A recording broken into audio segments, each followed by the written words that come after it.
Good afternoon. It's just gone 1 o'clock on Wednesday, the 18th of June, 2025. Welcome to UK Column News. I'm your host, Charles Mallet. Joining me in the studio today is Ben Rubin. Welcome to the programme, Ben. Thank you, Charles.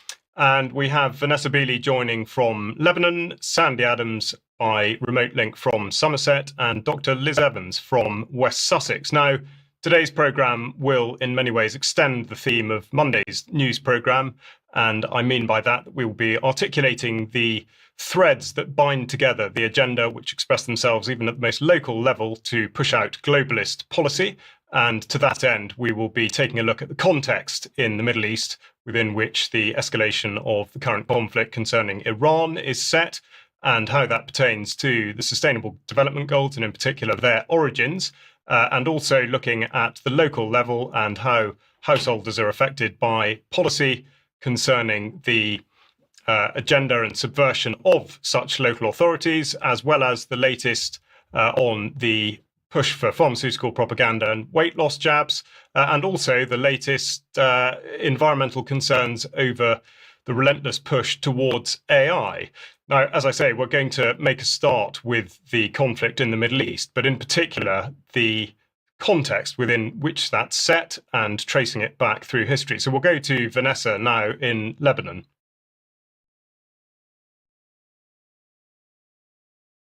Wanted to do today is to basically show a roadmap for the war that is currently being waged against Iran that began a long time ago. But let's look at 2009 and the Brookings Institute paper, Which Path to Persia? If we can just have a look at the actual slide itself. Options for a new American strategy toward Iran.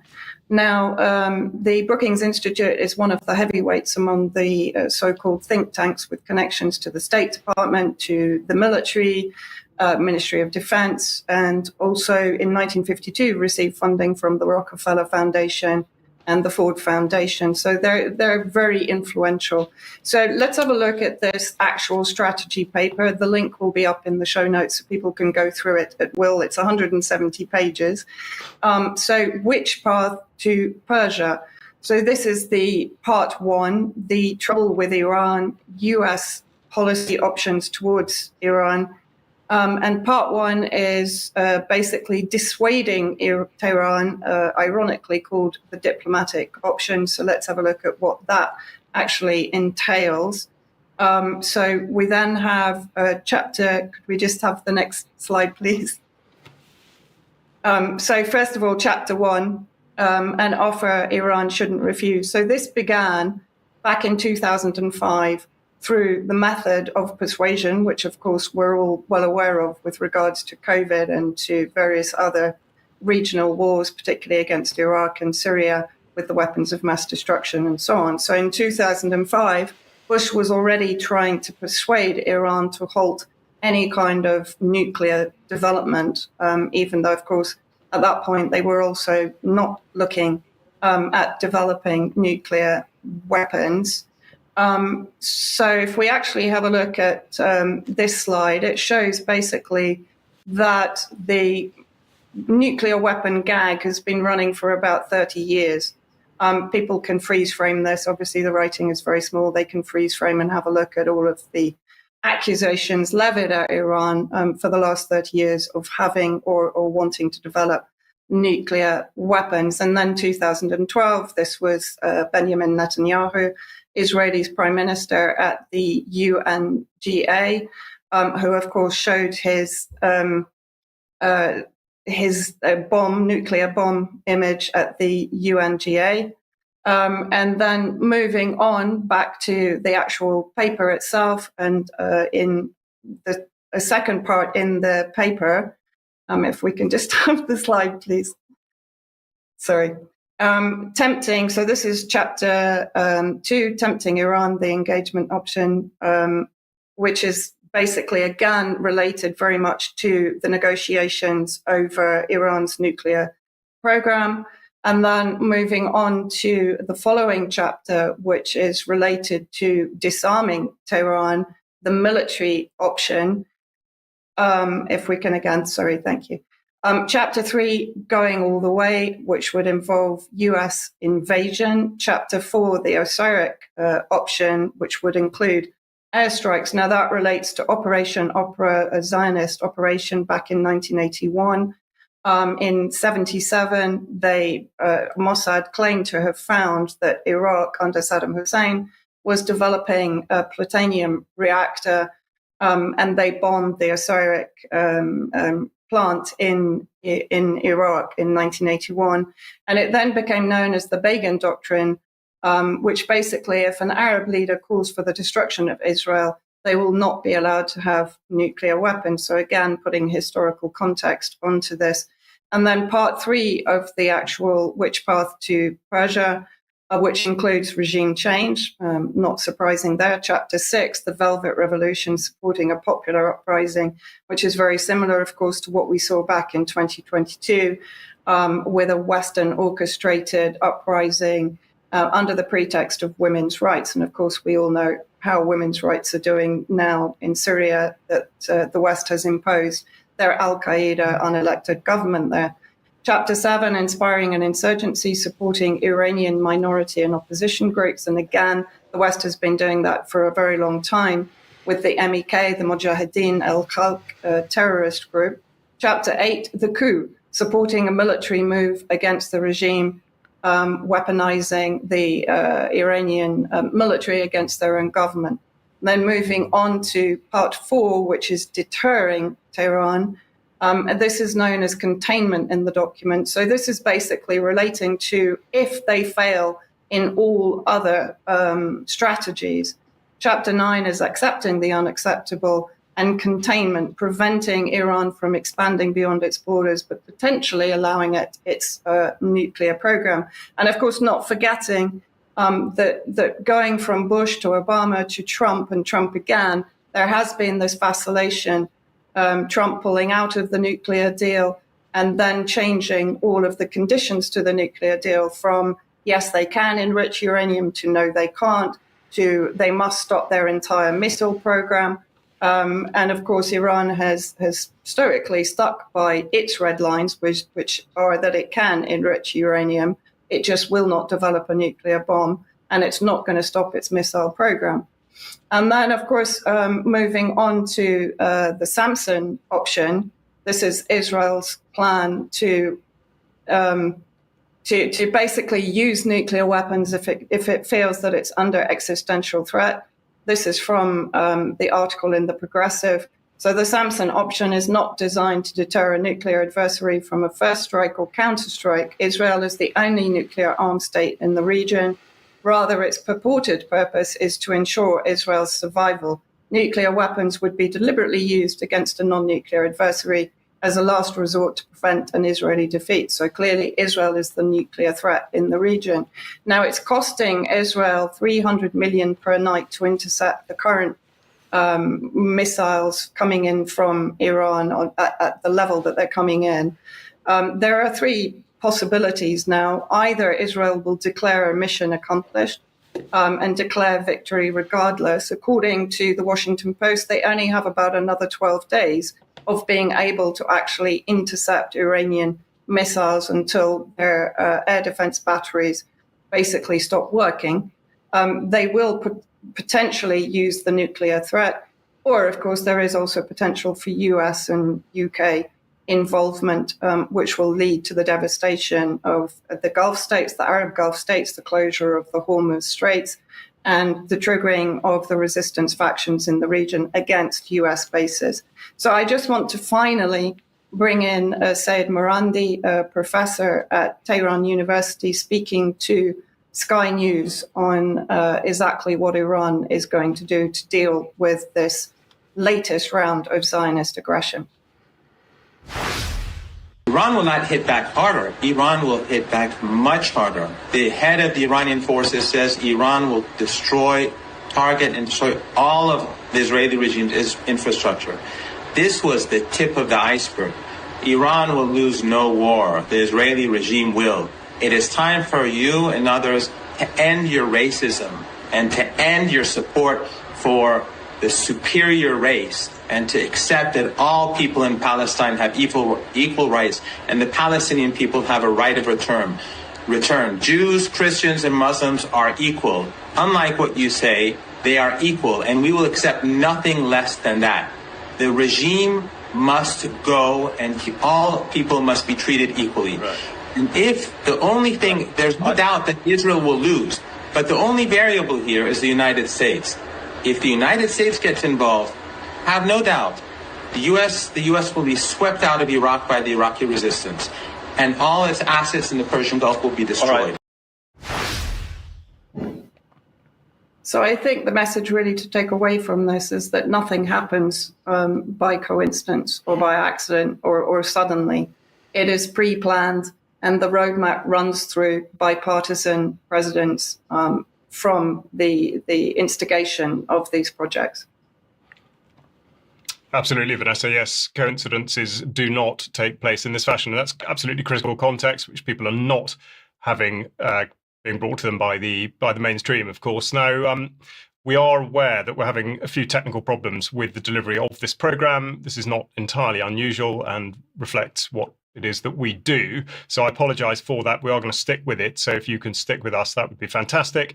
Now, context is everything, as we say repeatedly. And to that end, we're now going to look at the Sustainable Development Goals from Ben. Absolutely, yes. And we're going to keep our eye on the Brookings Institution, actually. Thanks, Vanessa, for that report. Fascinating context, important context, and really important to understand that it's these unaccountable, unelected think tanks behind the scenes that are really setting the agenda, whether that's through the escalation of the conflict in the Middle East that we've seen over the past few days, or indeed, and I think people need to really think about this, in the formulation of global political and economic policy that's currently being rolled out by our political leaders. So the Brookings Institution is involved in planning conflict with Syria. It's also directly involved in the strategy and delivery of the Sustainable Development Goals through this initiative. It's the 17 rooms. So this is all about rejuvenating the Sustainable Development Goals through shared action. And this is a collaboration between the Brookings Centre for Sustainable Development, you can just see in the bottom left-hand side there, and the Rockefeller Foundation. And as Vanessa's just pointed out, the Rockefeller Foundation actually provided the seed funding for the Brookings Institution, which means actually what we're looking at here is just one single power structure that is dictating terms to the rest of humanity. What is 17 rooms? So it's a grand international convening of political, corporate, and NGO types. Nothing democratic about this whatsoever. Happens once a year since 2018. They all get together. They have a lovely time. They collaborate, think creatively, get around their blind spots, work with a dream team of experts, make connections, spark action, and just go for it, right? That's what they're up to.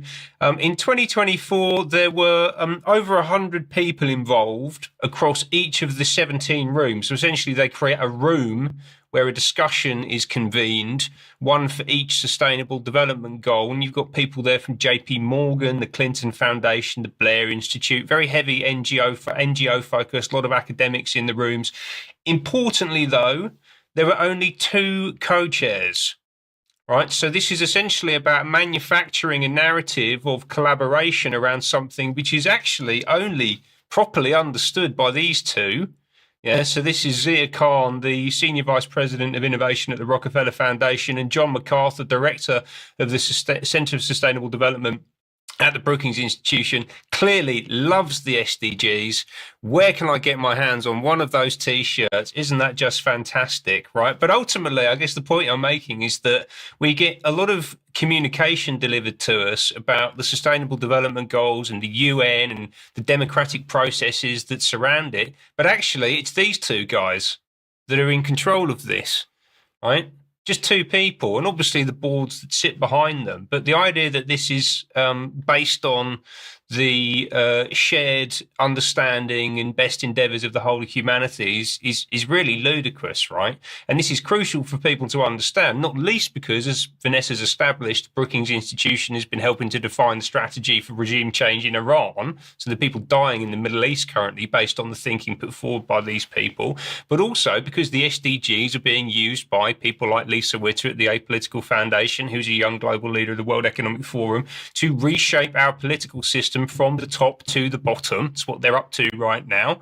And also to drive this global public-private partnership, this integration of government and financial market interest, best evidenced through the strategic partnership that was signed in 2019 between the UN and the World Economic Forum, Uncle Klaus and Antonio Guterres. We can just see here, very proud of the fact that they've signed a strategic partnership in order to deliver the Sustainable Development Goals, which were developed by the same people who are escalating conflict in the Middle East right now. And importantly, as we'll get into, and Sandy's going to come and touch on this, and I'm going to come back and speak about this as well, the thing that Brookings are most particularly concerned about on their website, this is the most recent post from May the 15th, is building state and local government innovation capacity. They want to transform our local councils, and there'll be much more on that as we go along in the show. Super, excellent. Thank you very much, Ben. And it's all about these connections, most of them, of course, entirely inappropriate. And Sandy, on that theme, obviously people are continually asking sort of what they can do and whether there are ever any successes. So let's hear what the latest is on that. Well, a few weeks ago, I mentioned that the West Dulwich Action Group had actually managed to overturn an LTN, a low traffic neighbourhood within their neighbourhood. And I just sort of looked at this ruling and realised that, the Lambeth Council lost and it was denied appeal and the LTN must be removed immediately, which is really quite a success. The order is binding and enforceable and as a court judgment, and failure to comply could lead to contempt of court. Now, the council must also pay claimants legal costs, £35,000 as ordered, plus potentially more for driver refunds over the LTN fines, which is a massive win. Now, the main tool used to win this case was the gunning principle, which was a precedent set quite a while ago. And the court focused on the procedural impropriety, particularly breaches of the gunning principles, which were Principle 1 is the formative stage, and Principle 2, sufficient information, where the West Dulwich Action Group prepared a detailed 53-page dossier. And this dossier was submitted to Lambeth offices in June 2024, but it wasn't taken into account. And then Principle 4, conscientious consideration.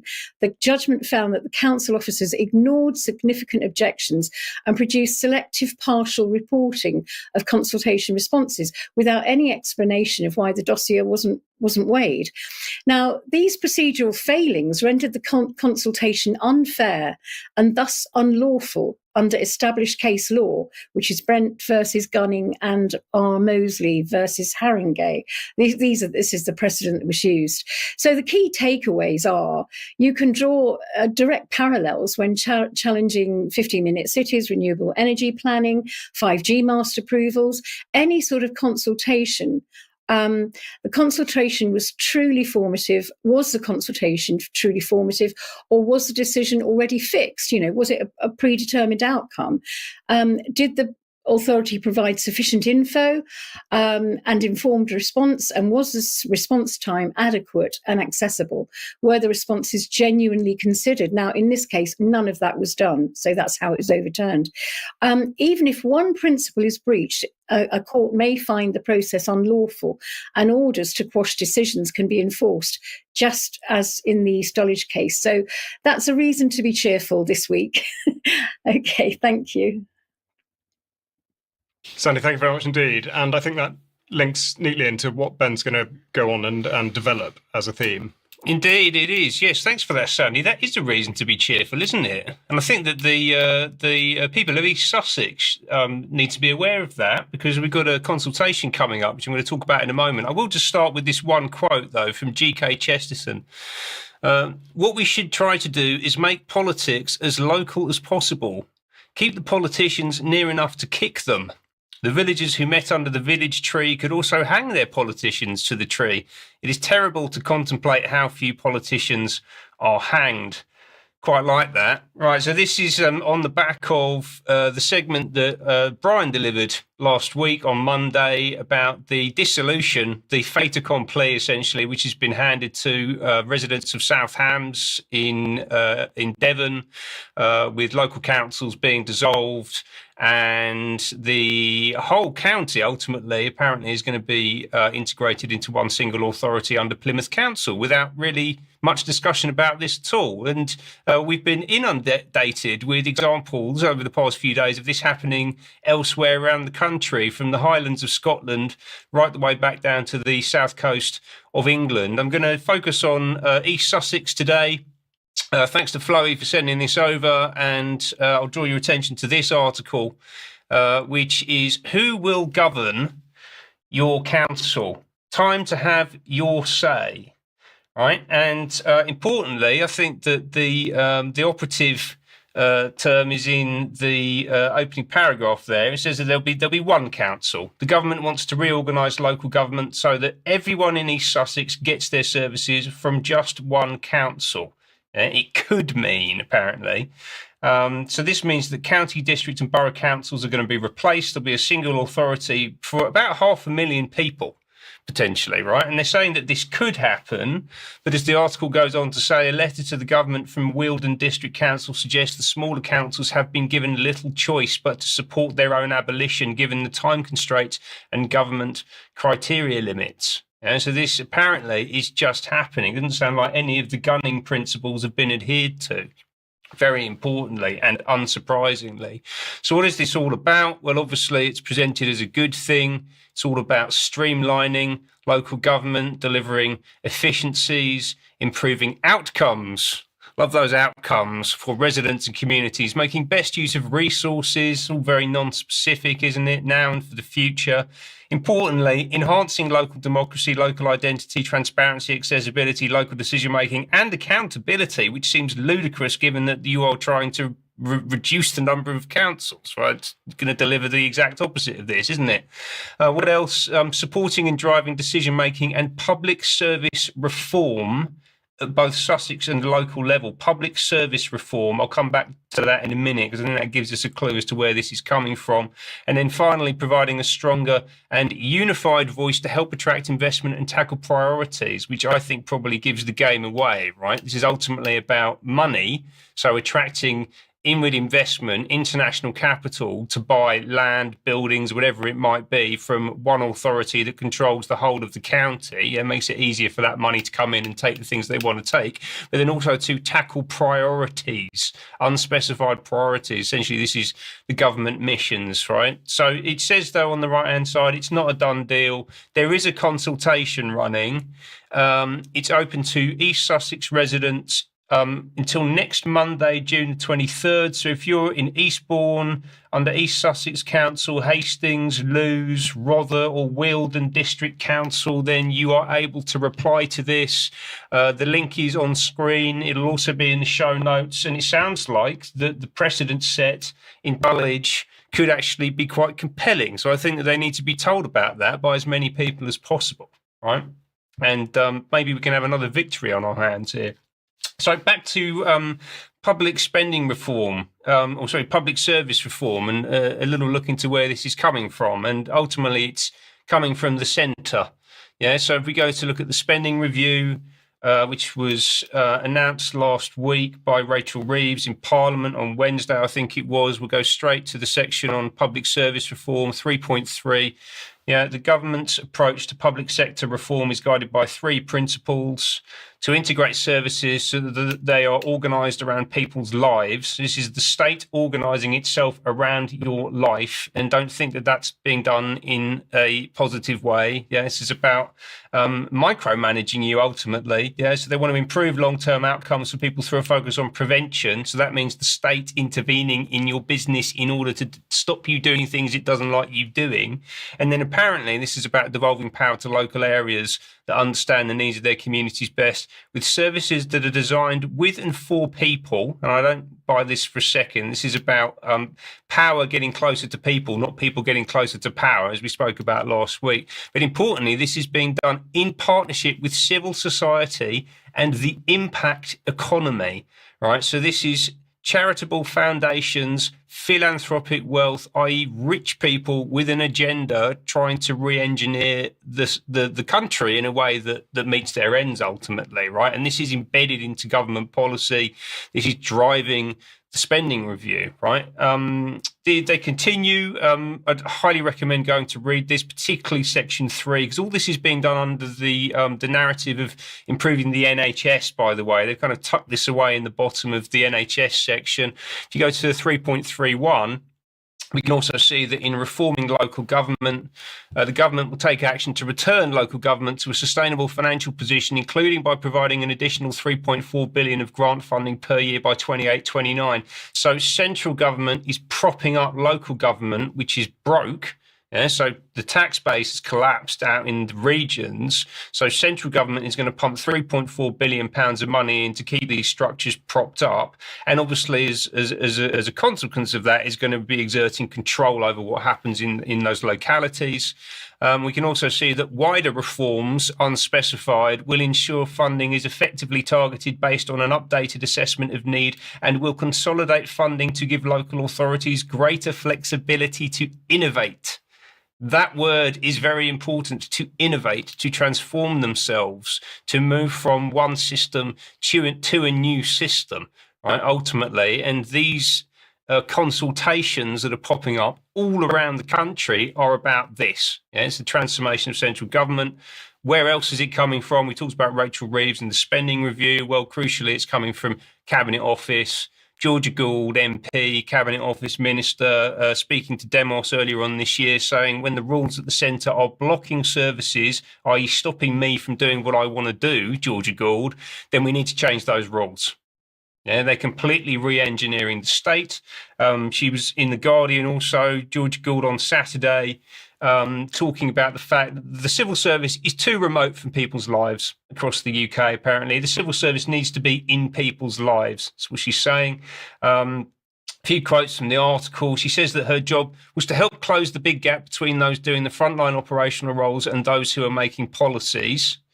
Whitehall working would be turned inside out, is the term that she's used, as the Cabinet Office has announced that Starmer's health mission is going to be based in Leeds. So a lot of NHS people moving to Leeds, its opportunity mission moving to Sheffield, its growth mission to Darlington, and civil servants are going to be working with local government and frontline workers to pioneer new approaches. So again, this is the transformation of service delivery around the government's missions. And the Cabinet Office has also announced, it was back in May, that they're going to be shutting down Whitehall buildings and moving civil servants. So about 12,000 civil servant roles are going to be moving out of Whitehall into the regions. And they're actually trying to get to a point where 50% of all senior civil servant roles are going to be based outside of London in the next 5 years. And apparently that's about policy being made closer to the communities that are affected. But actually, this isn't about the devolution of power. It's about turning the whole country into Whitehall, essentially. Yeah, that's what I can see happening here. And putting Georgia Gould and the Cabinet Office in the driving seat, right? So what's a little bit more about her background? She's a fascinating and important character. She learnt her political trade, certainly professionally, as Mayor of Camden Council, and the central London councils are a test bed for a lot of the policies that are currently being introduced. And importantly, she's a Labour Party insider. She's the daughter of Lord Gould, Blair's favourite pollster. Lord Gould was then a partner at Freud Communications, who run communications PR for the UN Sustainable Development Goals. So this links directly back to the Brookings Institution that we were talking about a few minutes ago. And importantly, this popped up, which I think is quite interesting in telling about the connections between Gould and the other component parts of the Labour establishment. So this is from 2003 in the Camden New Journal. You can see Georgia Gould there in the background on the right-hand side. She's also, interestingly, there with a young woman called Alex Birtles, who is the daughter of Patricia Hewitt, who was Health Secretary under Blair from 2005 to 2007. And in the 1970s, Hewitt was General Secretary of the National Council for Civil Liberties when it was affiliated with the Paedophile Information Exchange for 8 years, from 1975 to 1983.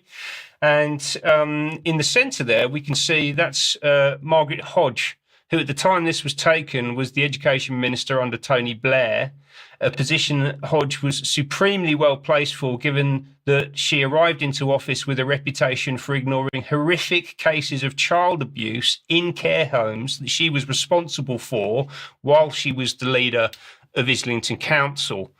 Who better to mentor a new generation of Labour politicians coming to office, and who better to oversee the transformation of local government? And Sandy, I think you've got something coming up about Islington Council as well. From Islington, people that had bought their properties under the Right to Buy scheme quite a while ago. And what's happening now in Islington Council is that they are actively repurchasing homes previously sold via the National Right to Buy scheme.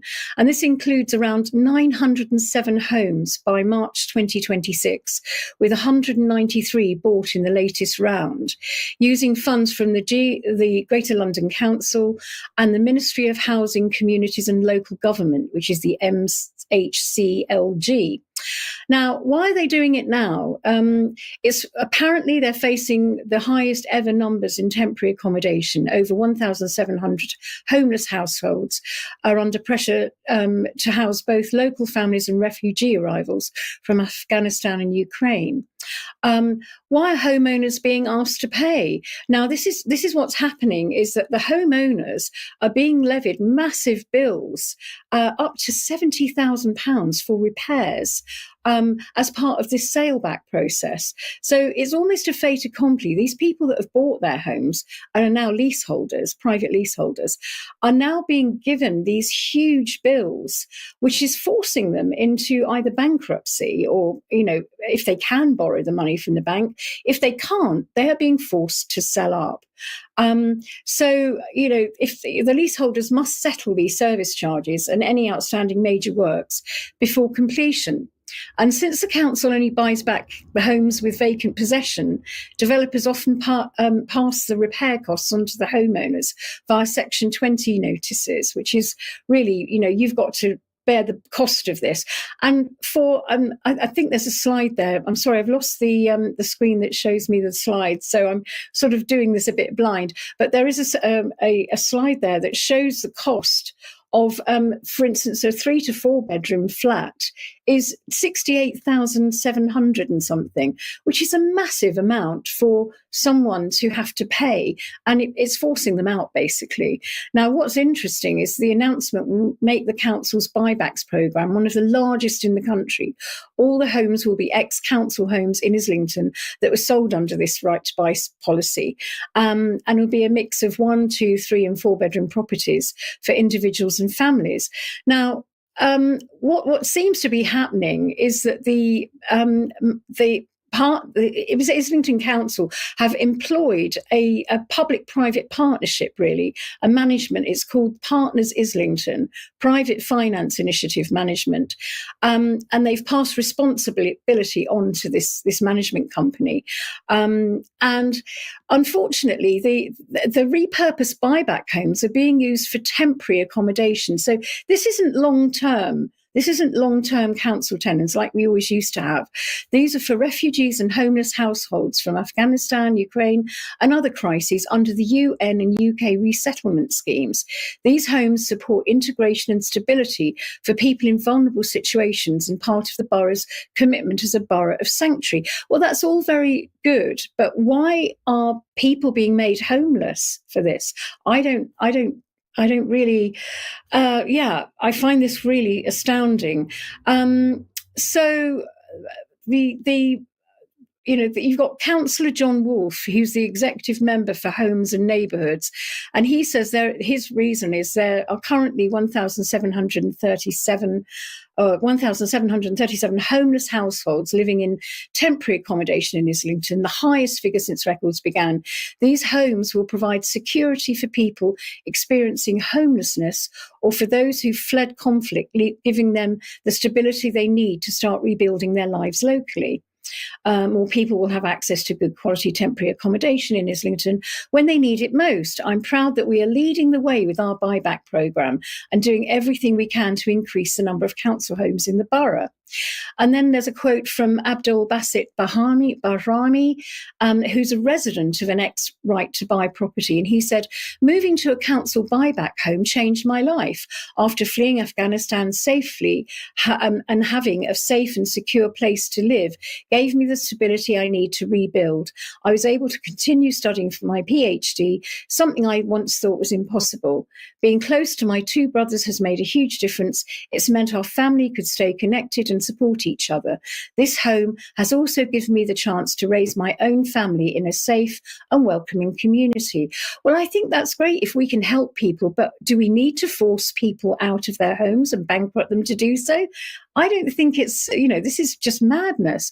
And then you've got other residents who actually did buy on the right to buy scheme. Augusti George Reggio, who is retired, he's been living in his flat since 1981 and received an estimated bill of between 57,000 and 61,000. And he says, I would expect a Labour council to be more caring to the needs of ordinary citizens. This will take up most of my savings, leaving me at the mercy of friends and family. And then there's another man called Neil Hoskin, who's a resident also. And he said, I'm incredibly worried. I fear it will sink me both financially and in terms of my mental health. So this is a real problem. I mean, I don't know what you think, Ben, but it's astounding. And it's happening, in Islington, and it will be trialled everywhere else as well, I would imagine. It's just theft, isn't it?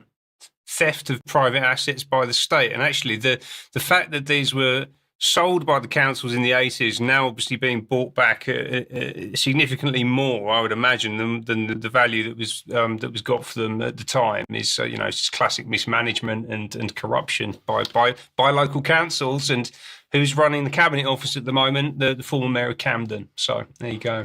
Yeah, thank you very much indeed, Ben and Sandy, really joining the dots. And I think it does bring to bear the very significant subversion and manipulation of the system that the local authorities should be running for the benefit of those who are paying for it. But obviously we see that that's not happening. I think specifically with that, getting people to buy homes in a leasehold capacity and then abusing the freehold system by which they control what's spent on the building, leaving the leaseholder powerless, is particularly egregious. And also, of course, this makes it totally relevant to a lot of what Ben's been reporting about the control of local media in order that these issues are communicated in a particular way.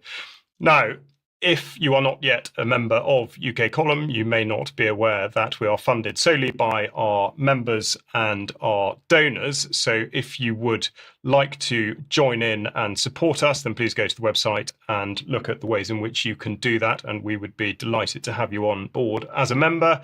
I'm pleased to say that selling like hotcakes in the shop, we have a fantastic I Love CO2 badge, and let's face it, we'd be a bit pushed without any of it. So at the moment, demand has outstripped supply, but please do get an order in and we will get that to you soon.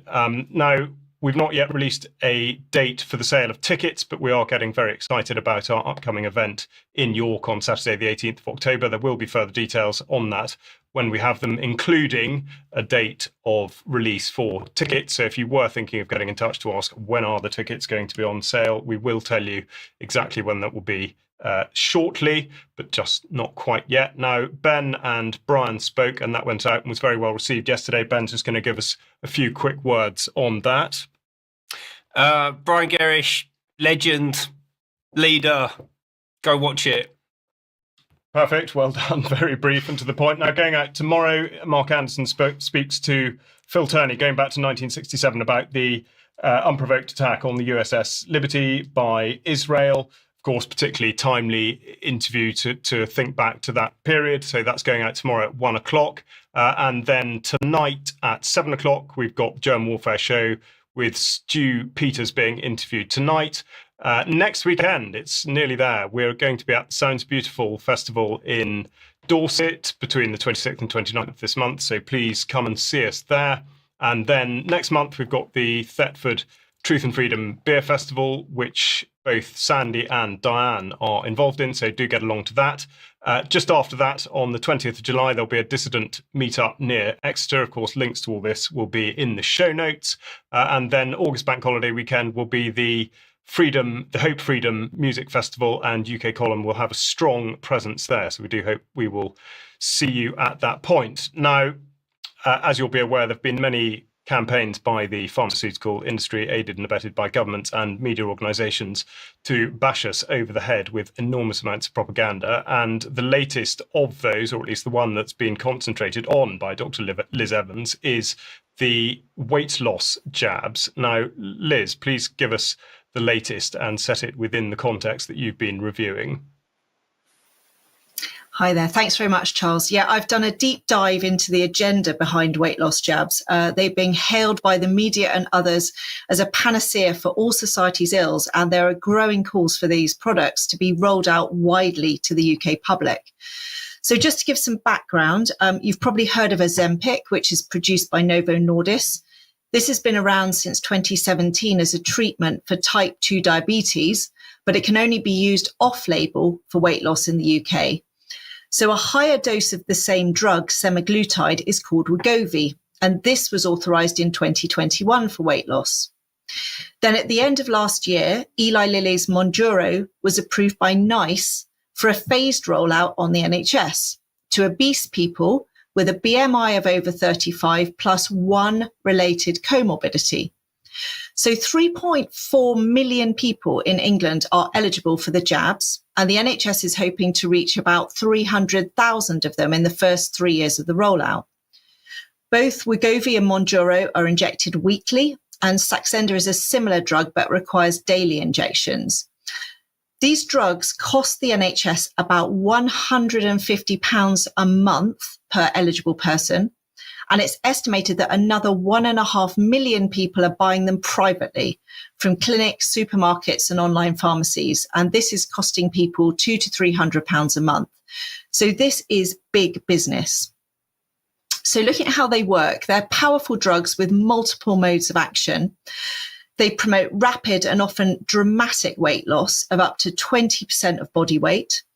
They suppress appetite. They delay stomach emptying so you feel full for longer. They also act on the pancreas and liver to stabilize blood sugar. But worryingly, the weight lost is not just fat. It's also bone and healthy muscle mass, which has serious long-term implications for health and aging.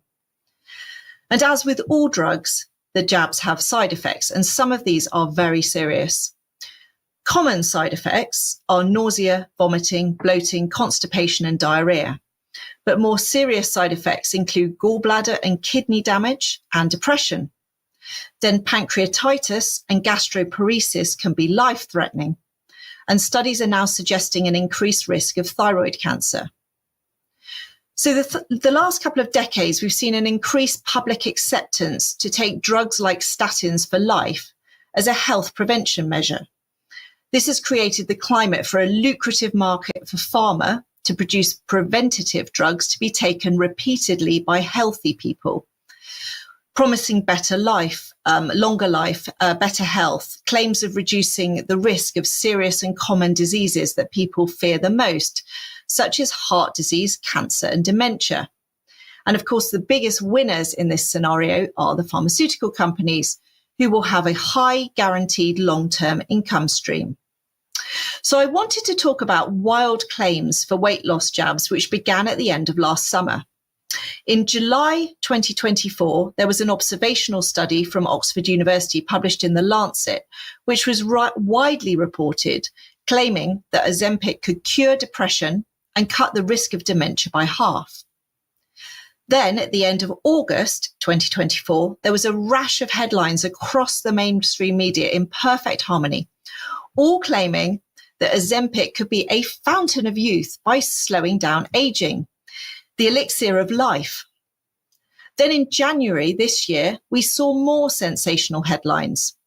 Claims that Wegovy and Mounjaro could reduce the risk of up to 42 conditions. Then at the beginning of May this year came an extraordinary week-long push of pharma propaganda for the jabs across the mainstream media. And so I put together some slides. I think you can see the first one there, showing some of the Telegraph headlines that week. So if we could just go back to the 9th. These headlines were mirrored most days in The Guardian and other newspapers. So on the 9th of May, there were claims that the jabs would be a game changer for the economy, saving $5 billion a year by boosting productivity. But this study was based on government modelling, so say no more. Then May the 10th brought reports that the jabs could effortlessly reduce alcohol cravings.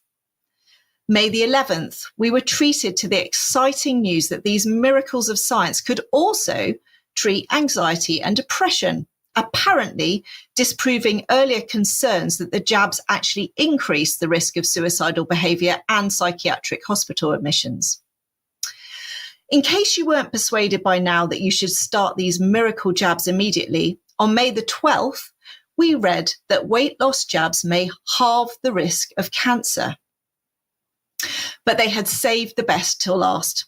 The Telegraph headline on May the 13th hailed the fact that everyone, whether obese or not, could live longer on these jabs, leading to a golden age of medicine, halving deaths from multiple diseases by preventing heart disease, cancer, liver and kidney disorders, and even dementia.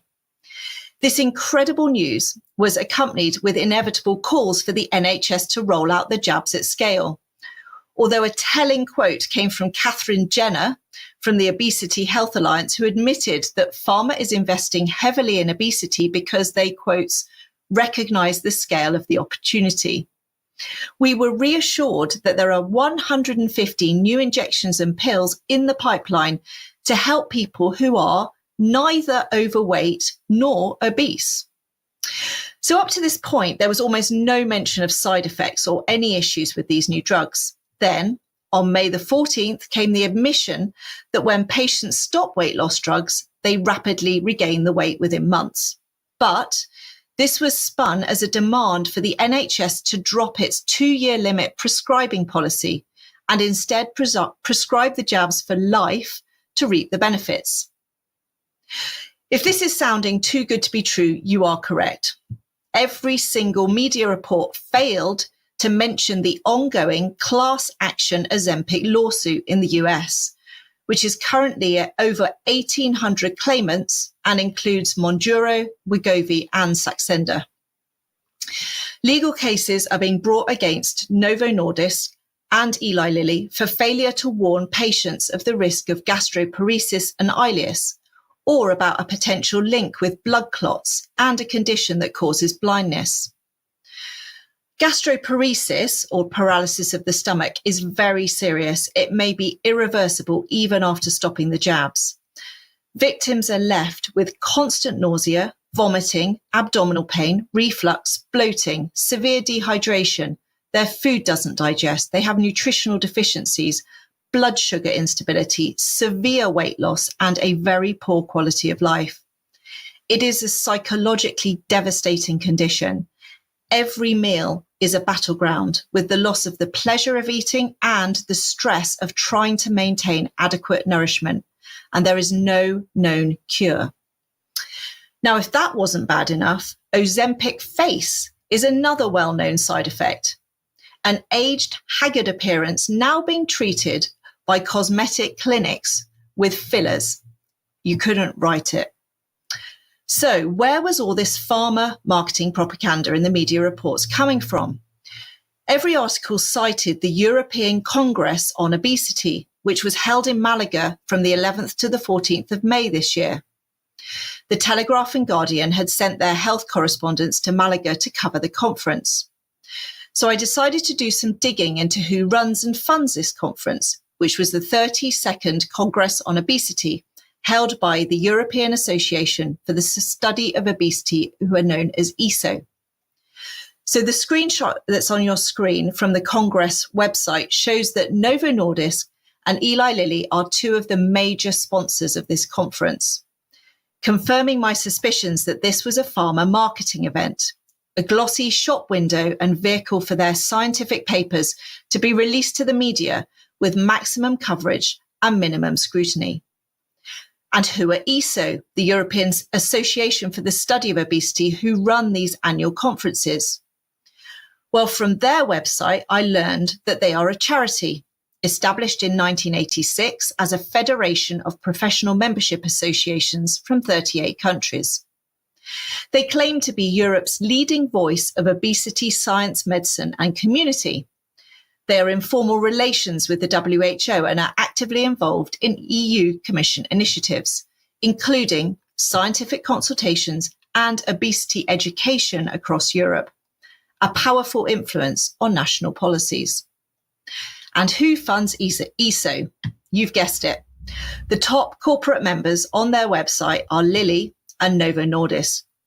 And they also say that ESO is currently engaged in project partnerships with Novo Nordisk, Eli Lilly, and Pfizer, and receives support from the Novo Nordisk Foundation to award 5 research grants. I then discovered that the UK government had announced a partnership with Eli Lilly at the end of last year, stating that this public-private collaboration aims to set the stage for government to work with industry to trial innovative approaches to treating obesity, and includes a 5-year trial called Surmount Real UK to evaluate the long-term safety and efficacy of Mounjaro. So with all this industry and media lobbying to roll out weight loss jabs to millions, what's next? So my last few slides show a relentless push from all sides to get more and more of the population taking weight loss medications.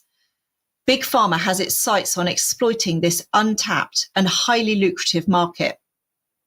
The WHO recently indicated that they may endorse the use of weight loss jabs to treat obesity in adults. Their new guidelines on treating obesity are due in August and are expected to include calls to increase access to the jabs in low and middle income countries. And another WHO team is even looking at adding these jabs to their essential medications list. Then organisations such as the Blair Institute are joining the clamour, with a call this month for the NHS to speed up the rollout of fat jabs by sending them in the post to half the adult population by using digital first methods, which is their word for online health screening. Only 3 days ago, NHS Medical Director Professor Sir Stephen Powis called for a mass rollout of weight loss jabs like statins. And alongside the rollout of the fat jabs, new weight loss pills are being developed, presumably to reach those who find the idea of injections unpalatable. Disturbingly but predictably, Big Pharma has obese children in their sights as a cash cow. The use of weight loss jabs in children was presented in Malaga as a neat solution to mealtime rows with families. And in true Big Brother style, the NHS has just announced a sinister plan to give out bathroom scales to families with overweight children, enabling the state to monitor children's weight remotely. Initially sold as a nudge for healthy habits, it is not hard to imagine weight loss jabs for children being rolled out in the not too distant future. So to conclude, are we sleepwalking into another public health disaster? Rolling out novel drugs with no long-term safety data to millions of people without proper informed consent.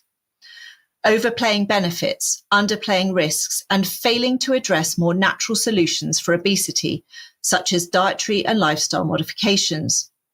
Sold as a quick fix for a complex problem and creating a generation of people who will need regular injections for life just to maintain a normal weight. And all boosting the coffers of Big Pharma with a steady stream of taxpayers' money while doing nothing to improve public health. Does this sound familiar?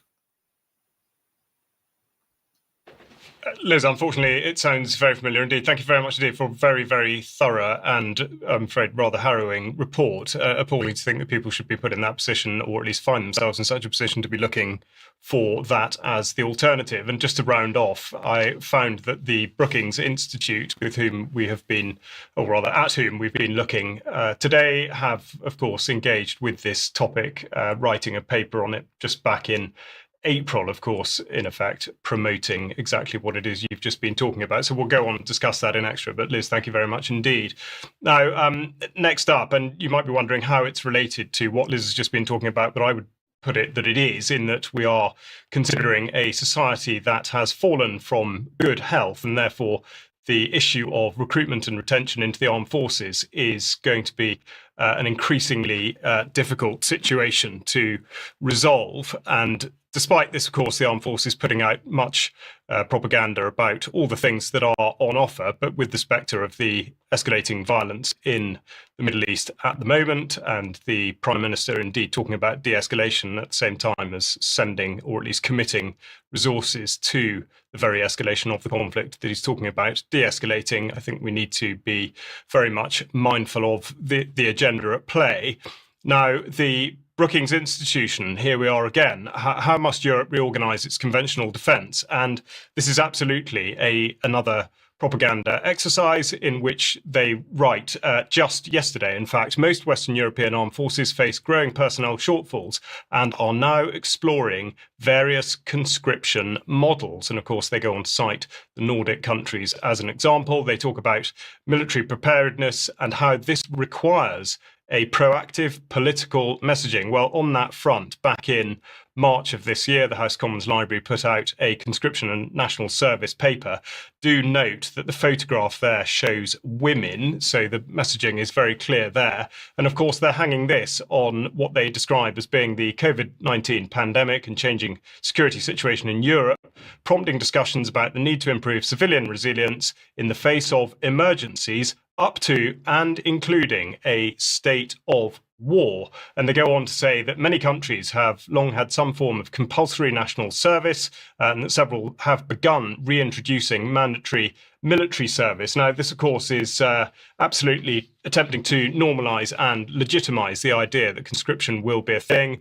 And, of course, this should be considered alongside the Land Warfare Conference at which John Healey and Rowley Walker, the head of the army, have been speaking. Walker, in fact, said that fighting with the British Army would be such an unfair proposition that no one in their right mind would do so. Now, I think I know what he means by that, but I would question whether a potential adversary might actually be considering it the other way about in terms of that very unfairness. And we go on the propaganda side of it, with the Telegraph putting out an article very much about conscription, a tiny Swedish island regiment tasked with protecting Europe from Russia. Of course, this is a regiment of conscripts, and we're shown a chap from Tupara there with this regiment, and conscription is mentioned over and over again throughout this article. The Daily Mail joining in, of course, presenting graphics like this, which very much suggests that we are absolutely at war.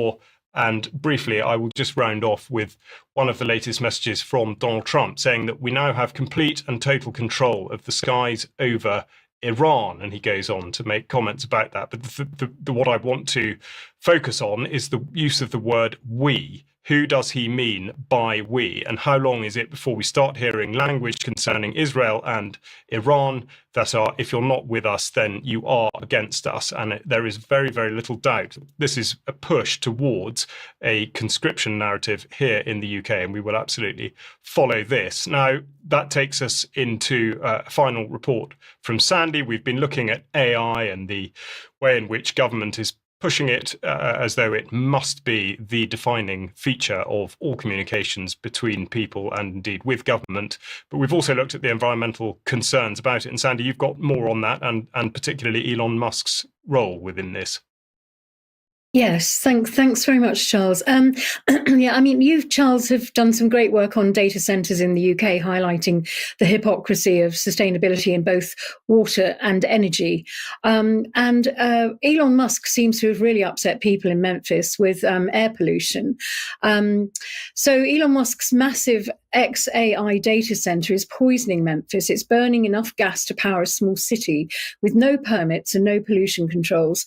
And residents tell us they can't breathe and they're getting sicker. So if we could have that video clip, please. Thanks, Kenny. Sometimes the most shocking corporate misconduct is hidden in plain sight, invisible to the naked eye. What is happening here will swallow our world if we don't stop it right here, right now. Looking back, there was an early clue that the world's richest man was up to something here. It's just like, why is Elon Musk coming to Memphis? The people of Memphis soon found out. Now Elon Musk is coming to Memphis to build the world's largest supercomputer. A year later, we here because we mean business. People here want answers. It's the job of the health department to protect our lungs, and not once have they went to XAI to see that they had 35 gas turbines operating and polluting our air. We went to Memphis and found an environmental crime scene. Musk's data center burning enough methane to power a small city with no permits and no pollution controls. I have not seen anything like this. We believe they've already violated the Clean Air Act. As Musk helps dismantle the very federal agency that's supposed to protect us against pollution like this, there is no way to miss how this is a coordinated strategy. Yes, that's quite worrying, really. Apparently, 11 months ago, Elon Musk's XAI opened a large AI data center nicknamed Colossus, and he named it after a 1970s film about a supercomputer that becomes sentient and takes over the world, which is quite interesting. It was housed in a former Electrolux factory in South Memphis to power his chat box, Grok. Now, Musk was late to the AI party with all of this because OpenAI and other chatbox platforms were operating already, and he was in a big hurry to get Grok up and running. And to meet massive energy demands, the company brought in 35 portable methane gas turbines, operating them without proper air quality or Clean Air Act permits. XAI claimed 364-day exemption for temporary generators, but this loophole doesn't apply to these industrial-scale turbines. AIX has become one of Shelby County's largest emitters of smog-producing nitrogen oxides, according to calculations by environmental groups. And aerial images confirmed 33 turbines were active, despite permits being filed only for 15.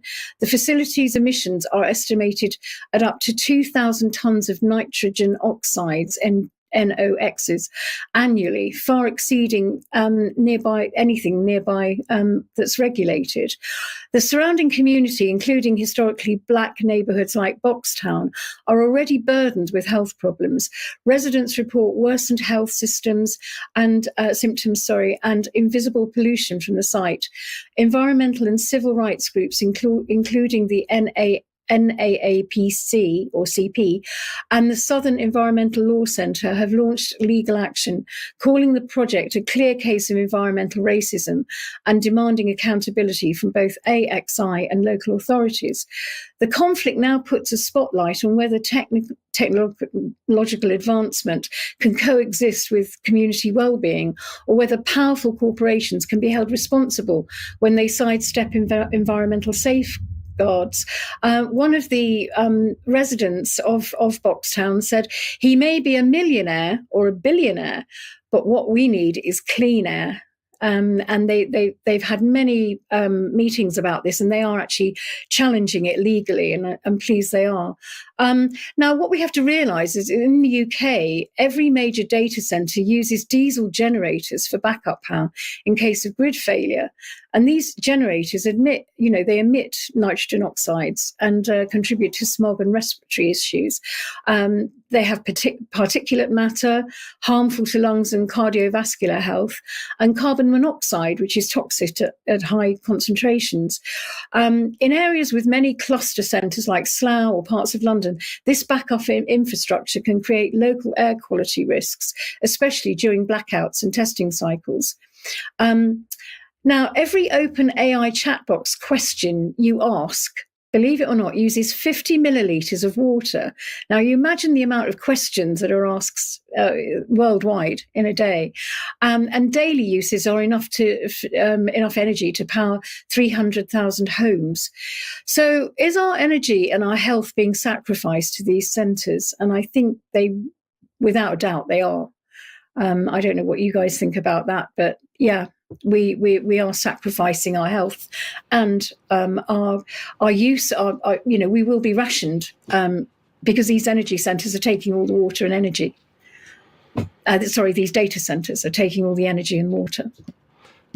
Absolutely does appear to be the case, Sandy, and exactly how the priorities will fall is something that we must continue to scrutinise. Now, thank you very much indeed for that. Apologies if that appeared rather glitchy with the technical difficulties have persisted, and Sandy, I'm afraid, was made to look somewhat like an AI rendition for that report. So apologies for that. But that brings us to the end of the programme. So thank you very much to Ben for joining me, also Vanessa and Liz and Sandy by remote link. If you are a member, stay on and join us for Extra. If you're not, please do consider joining and you will have access to Extra.